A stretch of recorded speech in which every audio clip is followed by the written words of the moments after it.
Professor Venugopal, I'm aware you're head of the Department of Sanskrit in Shastra College. I just wanted to check the name Bharat, whether in our ancient scriptures, in what manner has Bharat been defined. I'd be happy to know that from you. We have a reference in Vishnu Puranam that starts with Uttaram yat samudrasya himadreschaiva dakshinam varsham tad bharatam nama bharati yatra santatihi. This is the quote that we find in Vishnu Puranam, authored by sage Vedavyasa several centuries ago, several millennia ago rather. What is the literal translation? Yeah, I will give you. Uttaram yat samudrasya, landmass that is northwards from the oceans of Kanyakumari. Himadres chaiva dakshinam, that whichever is in the southern side of the Himalayas.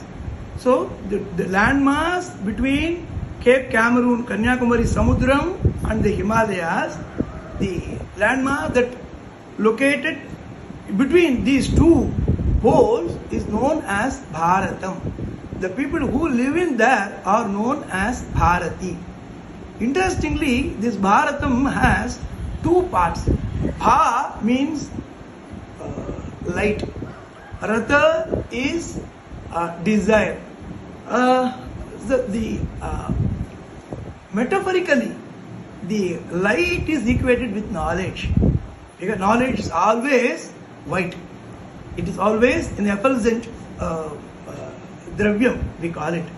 So, people who are always fond of acquiring knowledge and doing research, as the knowledge is about the self. Who am I?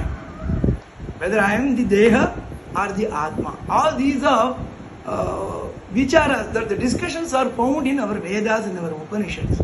So, our Maharishis of yore who sat in Tapasya found various truths within themselves, and they revealed all those truths that what they found through various Puranas and Itihasas, Kavyas, so many literature that we have across the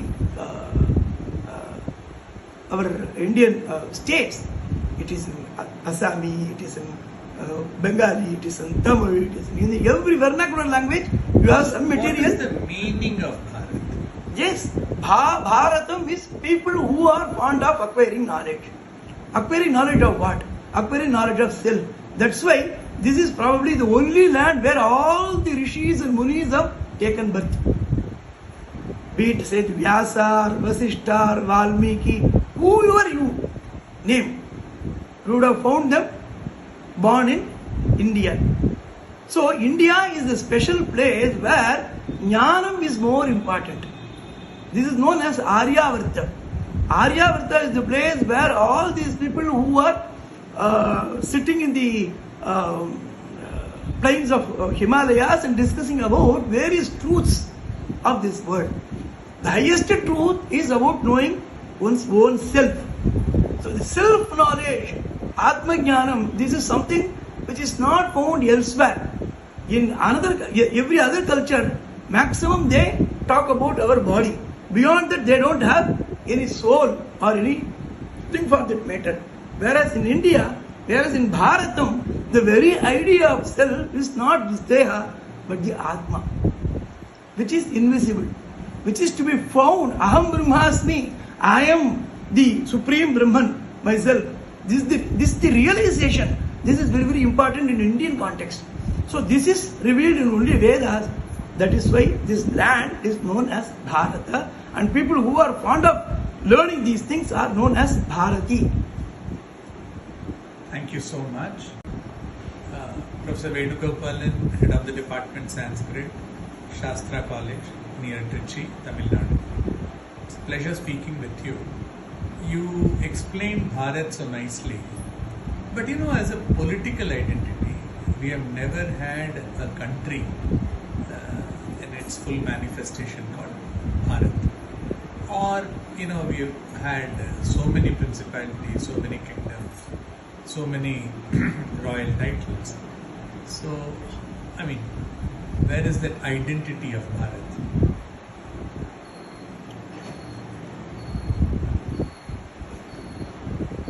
We had various kingdoms. For example, in south region, we had Cheras, Cholas, Pandyas, Kalabras, Hoysalas. In north, likewise, some various kingdoms we had. But culturally, we were always one. That's why the Vishnu Purana example that I quoted, the landmass between Himalayas and Cape Cameroon, Samudram, is known as Bharatham. That's why we always, whenever we perform puja or sankalpam, Bharata Varshe, Bharata Khande, Meroho Dakshine Parshve, Meroho Dakshine Parshve, the southern region of the Meru. Meru is supposed to be the Himalayas. Upper the Himalayas, we have the Meru.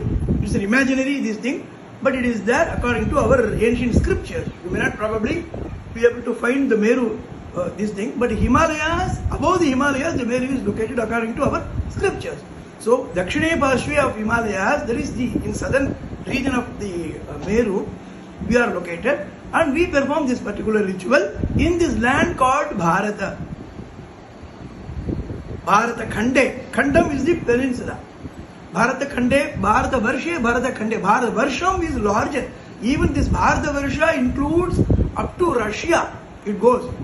The outer circle of Himalayas, Azerbaijan, whatever you have today, Kazakhstan, Tajikistan, all these lands were once part of Bharata Varsha. But later, over the period of several yugas, we have 4 yugas, namely Krita Yuga, Treta Yuga, Dwapara Yuga, Kali Yuga. Every yugam will span over several thousands of years. So, over the period of several centuries, we had got, due to various natural disturbances also, the land mass has taken various shapes meanwhile. So today, from Himalayas to Kanyakumari, Samudra, you have got a Desha which is known as Bharatam, but inside the Bharatam, there could have been several kingdoms, several kings. Today's Pandya region will become Chola region tomorrow. Today's Chola's kingdom will become Pandya's kingdom day after tomorrow. These people may come and go, they will fight over each other, they will take over the reins of the land, but culturally they wouldn't have probably disturbed any temple. Culturally we were always one. No Chola or Pandya had demolished or destroyed any temple of Vishnu or Shiva in this region. Anywhere you go. Only Ghajini came to India and he destroyed the Somanath Mandir. But no Hindu ever, even our Rajendra Chola visited up to Thailand, Cambodia. Rajendra Chola belonged to 10th century AD. He had visited up to Thailand, Sumera, all these Southeast Asian countries. But no history says that Rajendra Chola destroyed this temple of Vishnu or Shiva. In fact, the Angkor Wat temple was built by our Tamilian people. Several stone inscriptions are found in those places, far away from our Bharat land. But anywhere, everywhere, they only built temples. They have brought people. That's why Adi Shankara's contribution for our cultural integration is very, very, very important. Prof S.Venugopalan, head of the department, Shastra College, Sanskrit department. I also want to know from you, in brief, what is Sanatana Dharma that is being discussed so much for different reasons?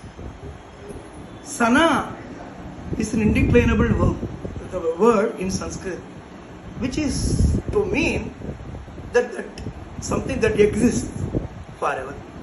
It has no beginning and it has no ending also. Something that is remaining here forever. Nobody knows when it started. Nobody should be in a position to tell when it is going to end. That is known as Sanatana. Sanatana is eternal. In simple, in one word, if you want to define the word Sanatana, is eternal.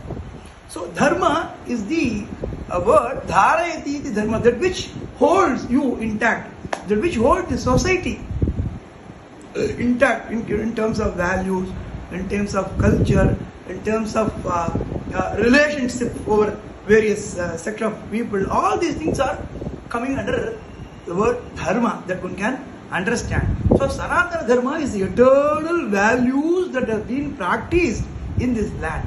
So respecting parents, Matru Devo Bhava, Pitru Devo Bhava, Acharya Devo Bhava, Atiti Devo Bhava. These are all the ideas, the values. It has been in practice since time immemorial.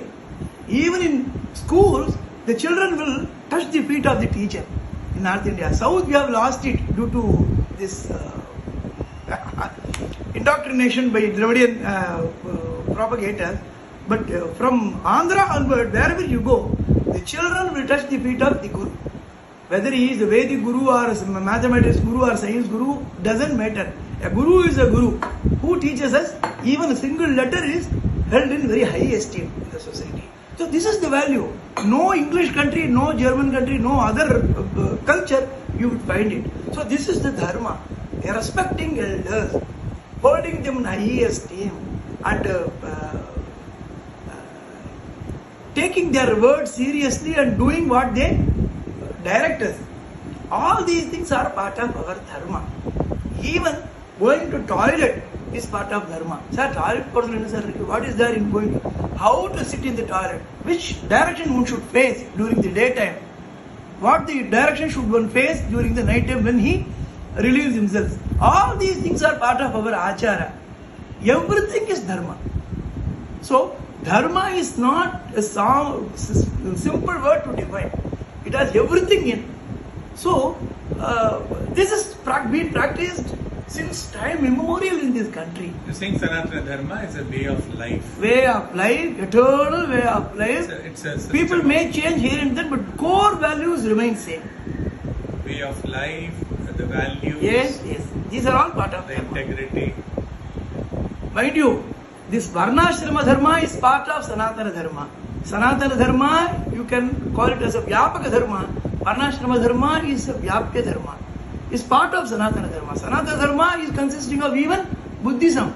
Buddhist and Jainism, all these ideas are emanating from this land. This is also part of Vedic ideas. So Varnashrama is confined to Hindu Dharma, Sanatana Vedic Hindu Dharma, but Sanatana Dharma is so wide, it can even have both Bauddham, Jainam, Kapalikam, Charvakam. How many schools you had? How many number of philosophies that we had? All these philosophies are part of Sanatana Dharma.